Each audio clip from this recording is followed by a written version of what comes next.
প্রয়োজনে হেলিকপ্টার দিয়ে বন্যা দুর্গত এলাকায় উদ্ধার কাজ পরিচালনা করতে প্রস্তুত আছে রিপোর্ট। আসসালামু আলাইকুম। বন্যা পরিস্থিতি আরো ভয়াবহ রূপ নিচ্ছে, কিন্তু ভালো সংবাদ একটা যে দেশের প্রত্যেকটা মানুষ, প্রত্যেকটা সেক্টরের মানুষ বন্যা দুর্গতদের পাশে দাঁড়াবার জন্য প্রস্তুত।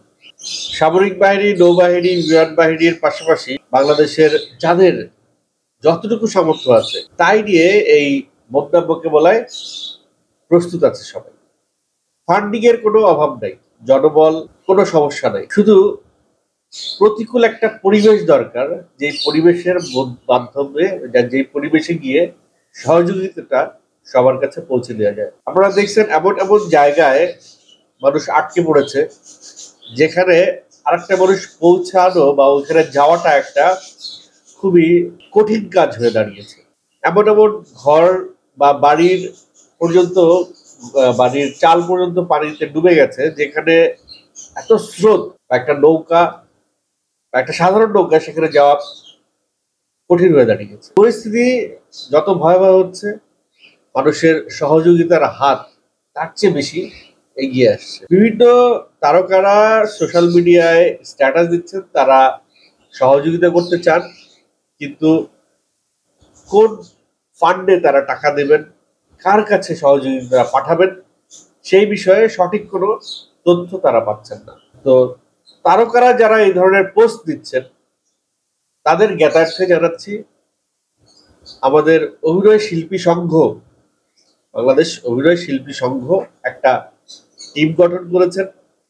তাদের সেই সংঘের ফোন নাম্বার দেওয়া আছে, সেখানে আপনারা যোগাযোগ করতে পারেন। দ্বিতীয়ত একটা বিষয় লক্ষণীয় যে যাদেরকে এই কোটা আন্দোলনে, যাদেরকে আমরা নব্য দালাল বলেছি বা যাদেরকে নিয়ে খুব বুলিং বা ট্রল করেছি, তাদের কাউকে কিন্তু এগিয়ে আসতে দেখা যাচ্ছে না, বা তারা কিন্তু এখনো পালিয়ে আছে। তাদের কোনো ফেসবুক মাধ্যমে বা সোশ্যাল হ্যান্ডেলে তাদের পক্ষ থেকে কোনো ওই ধরনের মেসেজ মনে হয় না খুব একটা পাওয়া যাচ্ছে। আমার চোখে পড়েনি, দু একজন দেখেছি যে অতীতকে ভুলে গিয়ে হাতে হাত রেখে এই বন্যার্থীদের পাশে দাঁড়ান এই ধরনের স্ট্যাটাস হয়তো দিয়েছে। এদিকে নিপুণ একটা স্ট্যাটাস দিয়েছে যেটা নিয়ে সোশ্যাল মিডিয়ায় খুব আলোচনা হচ্ছে, যে প্রয়োজনে হেলিকপ্টার দিয়ে বন্যা দুর্গত এলাকায় উদ্ধার কাজ পরিচালনা করতে প্রস্তুত আছে রিপোর্ট।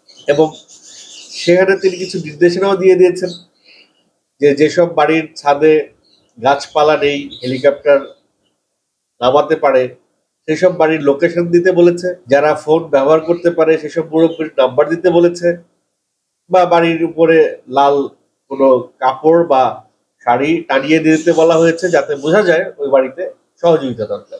তো নিপুণের এই পোস্ট তার ওয়ালে সে শেয়ার করেছে প্রবাসীর হেলিকপ্টার একটা পেজের সোর্স থেকে। তো নিপুণও সেই ঘোষণাটা তার ওয়ালেই সে শেয়ার দিয়েছে। আসলে মূলত এই শেয়ারটা ছিল সেই প্রবাসীর হেলিকপ্টার পেজে, সেটা নিপুণের ওয়ালে শেয়ার হয়েছে।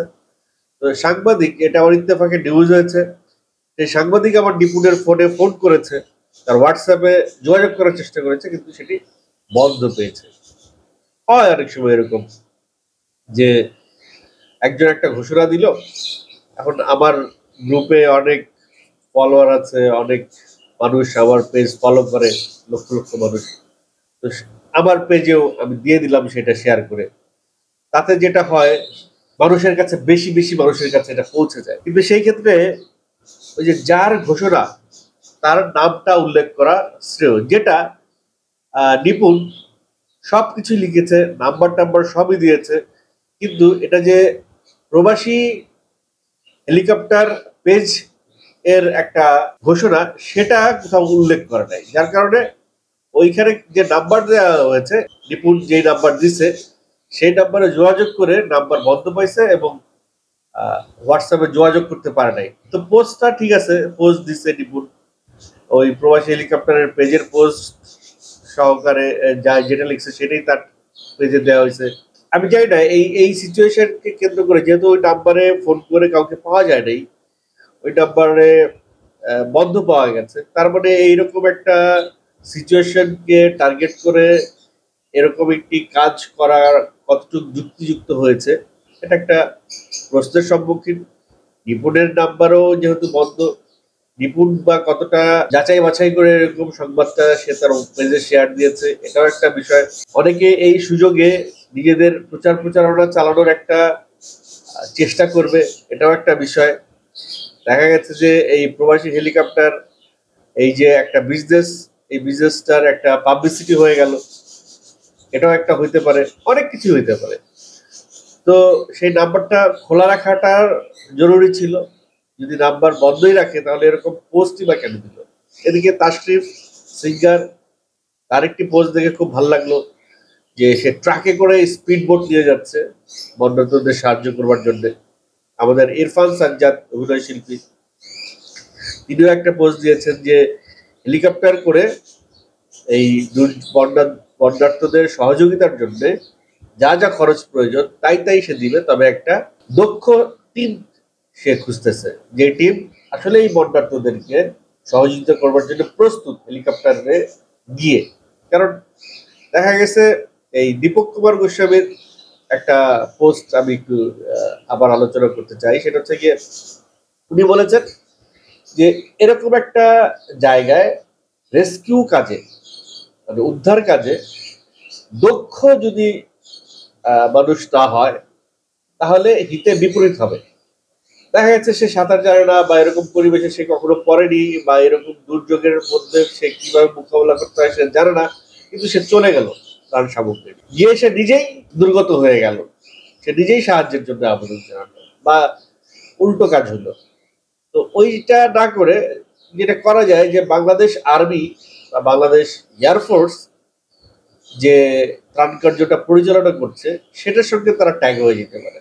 ফায়ার সার্ভিস যে ত্রাণ কার্যটা পরিচালনা করছে সেটার সঙ্গে তারা ট্যাগ হয়ে যেতে পারে। তাদের এই সাপোর্ট গুলা তারা ফায়ার সার্ভিসের কাছে নিয়ে যেতে পারে, সরাসরি নিজেরা না গিয়ে। আর যদি নিজেরা দক্ষ হয়ে থাকে, নিজেদের পূর্ব অভিজ্ঞতা থেকে থাকে, তাহলে তারা যাক। এদিকে বান্নার একটা পোস্ট ফেসবুকে ঘুরে মানে শেয়ার করছে অনেক তারকা, মামরুর রশিদ বান্না। সেখানে তারা দুটা নাম্বার দিয়েছে, এক্স বুয়েট। সেখানে তারা 20টি স্পিড বোট রেডি করে রেখেছে, তারা লোক পাচ্ছে না যে এই স্পিড বোট গুলা নিয়ে তারা এই কাজগুলো পরিচালনা করতে পারবে।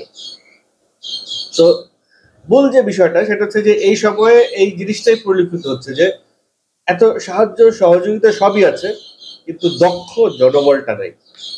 তো সেই দক্ষ জনবলটা আসলে আমাদের আর্মি, আমাদের এয়ারফোর্স, নেভি এবং ফায়ার সার্ভিসেরই আছে।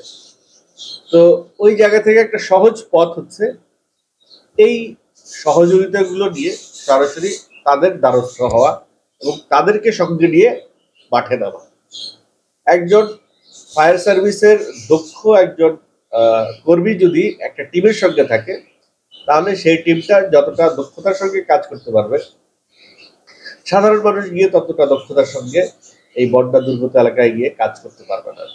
এটা খুব একটা ভালো লাগার বিষয় যে যেভাবে ট্রাকে করে নৌকা যাচ্ছে, ফুয়েল পাম্পের মালিক ঘোষণা দিচ্ছে যে এই ত্রাণ কার্যে যত তেল লাগবে সব তেল ফ্রি, যেভাবে মানুষ ফান্ড উঠাচ্ছে স্বতঃস্ফূর্ত ভাবে বন্যার্তদের সহযোগিতা করার জন্য।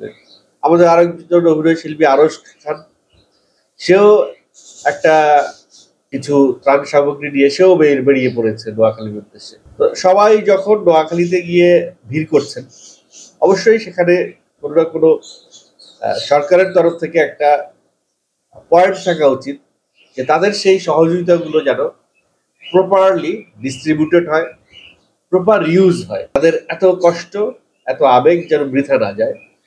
হয়তো সরকারের তরফ থেকে সেরকম একটা আয়োজনও হয়ে আছে, এই সমস্ত গাড়িগুলো এই সমস্ত ত্রাণ বন্যা দুর্গত এলাকার দিকে ছুটছে, এবং সেইখানে যেই জায়গায় গিয়ে ছুটছে সেই জায়গায় যেন তারা প্রপার একটা ব্যবস্থাপত্র পায় সরকারের তরফ থেকে, এটা খুব ইম্পর্টেন্ট।